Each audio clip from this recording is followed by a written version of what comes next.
بسم اللہ الرحمن الرحیم۔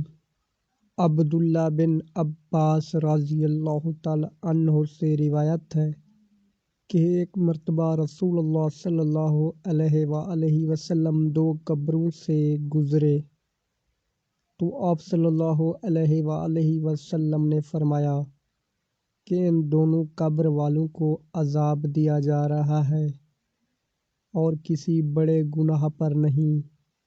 ایک تو ان میں سے پیشاب سے احتیاط نہیں کرتا تھا اور دوسرا چغل خوری کیا کرتا تھا۔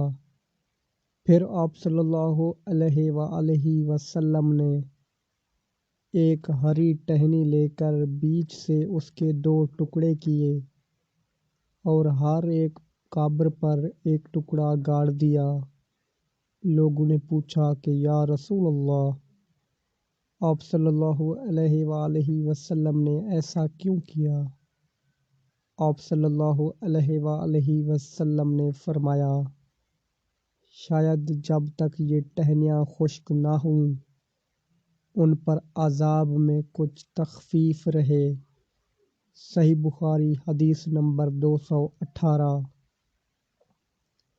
عبداللہ بن عمر رضی اللہ تعالی عنہ بیان کرتے ہیں کہ نبی کریم صلی اللہ علیہ وآلہ وسلم نے فرمایا، درختوں میں ایک درخت ایسا ہے کہ اس کے پتے نہیں جھڑتے اور مسلمان کی مثال اسی درخت کی سی ہے۔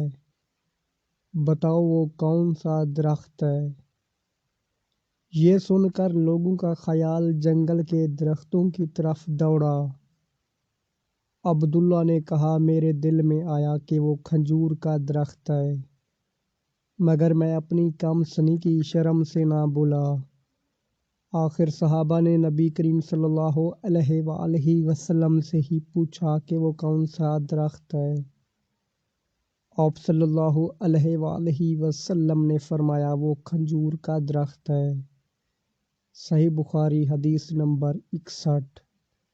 اللہ تعالیٰ سے دعا ہے کہ اللہ تعالیٰ ہمیں ان پیاری احادیث مبارکہ پر عمل کرنے کی توفیق عطا فرمائے، آمین۔